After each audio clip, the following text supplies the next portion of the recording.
Selamat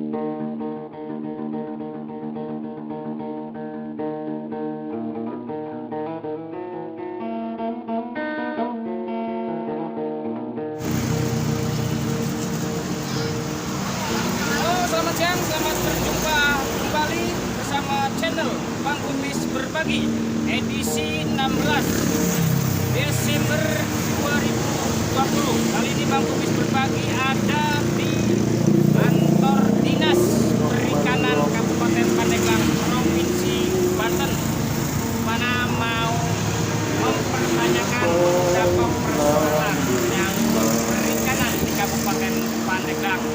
Terutama ada salah satu video yang viral di warga Pandeglang di mana terjadi ikan mati yang terdampar di Pantai Kroeng, dan ada beberapa pertanyaan nanti kepada Kepala Dinas Perikanan Kabupaten Pandeglang. Ikutin terus bincang bareng Bang Kumis bersama Kepala Dinas Perikanan Kabupaten Pandeglang, Provinsi Banten.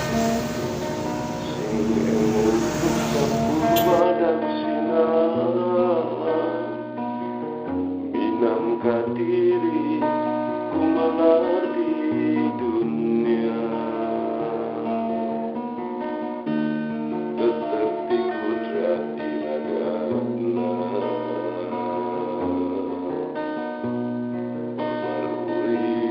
di Pandeglang.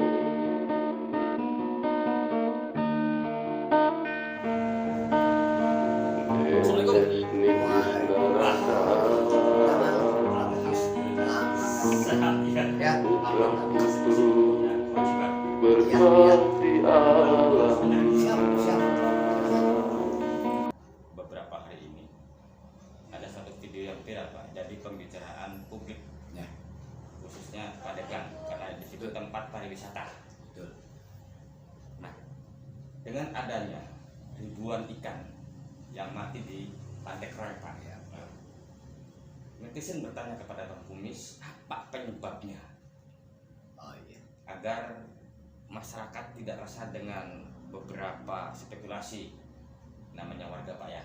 Coba Bapak yang sebagai yang punya tanggung jawab dalam hal perikanan, itu sebenarnya apa sih yang terjadi, Pak?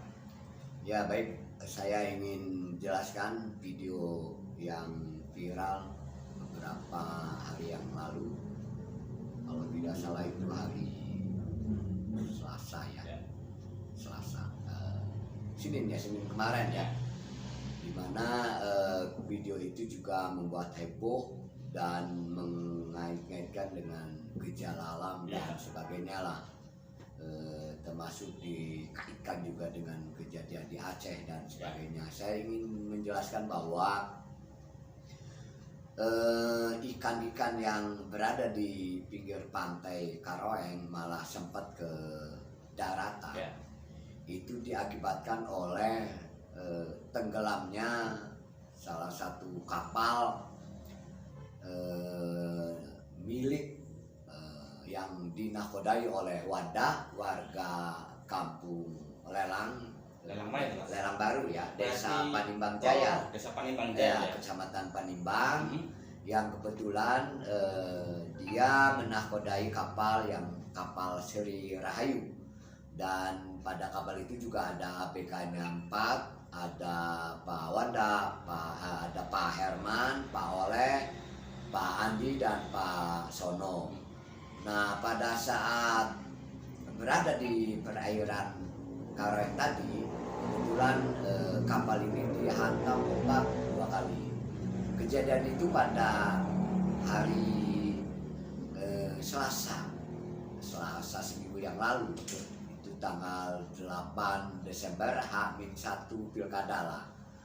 Sekitar jam 9, kemudian dihantam oleh ombak yang sekali perahuannya oleng, kemudian yang kedua kali itu mematikan mesin sehingga kapal itu terbalik.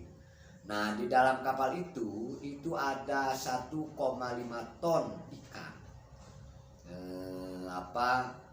Cepak itu kan, ya? Ya, sejenis cekong ya, sejenis cekong. Kemudian yang ditempatkan di kulbok ya, kulbok atau piber lah istilahnya, itu ada 5. Kemudian karena kapalnya terbalik, otomatis si ikan yang diwadahi kulbok itu juga tumpah. Nah kemudian di dalam seminggu, karena memang ikannya masih segar kan, biasanya betul. dia masih ke dalam, ya. ikut ke dalam. Tapi karena memang lama kelamaan, maka ikan itu muncul ke permukaan, kemudian dibawa oleh ombak. Nah nyampe di pantai itu seminggu kemudian. Gitu ya. Maka tidak aneh jika kata penduduk di sana, ikannya ini sudah ada yang busuk, ada yang bau, karena memang sejak kejadian itu seminggu. Nah Pak, kalau boleh tahu saya potong dulu, itu peristiwa kejadiannya di titik mana itu Pak? Kalau boleh tahu, Bapak dapat informasinya? Ya, memang perairannya Karawang ya. Ya di situ, dan alhamdulillah. Kenapa kita tahu? Karena di situ pada saat kemarin itu diangkat Selasa kemarin ini tanggal 15 ya, itu diangkat kapalnya, perahunya, alhamdulillah bisa diselamatkan, kemudian dibawa ke Panimbang melalui jalan laut, ditarik. Jadi kenapa kita hafal lokasi kejadiannya, karena pas di tempat itulah ditemukan kapalnya. Jadi alhamdulillah kapalnya sudah dibawa dan saat ini sedang dilakukan perbaikan oleh Pak Wanda dan kawan-kawan.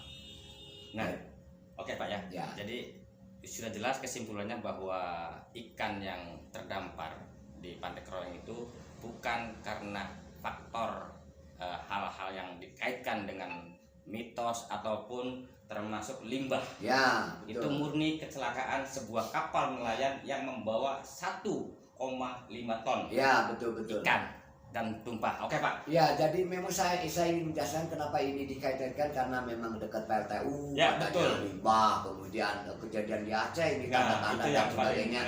Jadi ini betul-betul murni kecelakaan kapal. Jadi tidak ada hal lain. Dan saya juga meminta bantuan PSPL untuk melakukan penelitian tentang lingkungannya, Pak. Ya, lingkungannya. Karena berdampak enggak kan itu kan memang waktu Bang Kumis ke sana meliput juga Pak. Memang aromanya agak mengganggu banget. Ya, karena memang ikannya udah seminggu gitulah. Jadi mohon tetap tenang. Jadi bahwa kejadian itu adalah kejadian kecelakaan, tidak ada unsur yang lain. Nah, oke Pak, bicara ombak nelayan, ya kan? Nah ini memang lagi waktunya Pak. Betul. Dalam 1 tahun sudah bisa dipastikan. Ya. Hanya waktunya saja, bulannya saja mau kapan. Tapi ternyata tahun ini termasuknya ombak di Selat Sunda itu cukup besar Pak. Ya betul. Istilah nelayan lokal menyebutnya musim barat. Betul. Nah di saat musim barat nih Pak, ini masyarakat juga karena sudah terbiasa. Kalau di saat musim barat dulu itu ada dana paceklik Pak, dari Dinas Kelautan dan Perikanan kalau dulu namanya. Kalau sekarang kan sudah ganti Pak, perikanan kan ya. Coba bisa menjelaskan nggak Pak tentang dana paceklik nelayan itu gimana sih sebenarnya, ada atau memang tidak ada, atau memang gimana posisinya Pak? Baik ya, memang setiap tahun gitu ya. Setiap tahun karena ini gejala alam, tidak mungkin bisa kita hindari ya. Kemudian kita juga mengimbau, sebelum saya menjawab yang itu, kita mengimbau kepada nelayan khususnya yang 5JT ke bawah untuk tidak melaut dulu melihat situasi cuaca. Dan alhamdulillah kami selalu update kerjasama dengan BMKG untuk menyampaikan tentang masalah cuaca. Nah, satu lagi Pak, nampaknya nih, dimana tadi musim ombak dampaknya salah satunya adalah kecelakaan Pak, yang baru saja terjadi dan mungkin Pandeglang digegerkan dengan satu peristiwa tenggelamnya kapal milik warga Teluk. Betul. Yang mungkin kalau nggak salah 6 jiwa yang sampai hari ini belum ditemukan Pak. Ya. Nah, upaya apa aja nih supaya mereka itu asuransi nih Pak? Ya. Karena kan sebenarnya asuransi pemerintah sendiri kan sudah benar-benar menyarankan gitu loh Pak. Tapi nampaknya nelayan pun masih dianggap tidak penting. Nah, solusinya bagaimana nih Pak? Agar mereka, karena notabene nelayan yang memang seperti itu Pak. Ya. Harap dimaklumin. Nah, bagaimana caranya supaya nelayan ini mau masuk asuransi? Ya, itu Bang Kumis ya. Nah pemirsa, nampaknya sangat beda antara dulu dan sekarang. Nampaknya kepala dinas walaupun tidak ada kelautannya, tetapi ini nampaknya programnya jelas, transparan ke publik, udah nyata melalui tadi apa yang dikatakan. Tapi nanti biar lebih jelas lagi, lebih mendalam lagi bagaimana kinerja Dinas Perikanan Kabupaten Pandeglang, nanti tonton terus di channel Bang Kumis Berbagi. Siap. Yang mungkin entah seminggu sekali, sebulan sekali Bang Kumis akan bincang-bincang bersama Siap. Pak Swedi. Oke, Oke, terima siap. kasih. Oke. Terima kasih Anda baru saja mengikuti obrolan santai bersama Kepala Dinas Perikanan Kabupaten Pandeglang.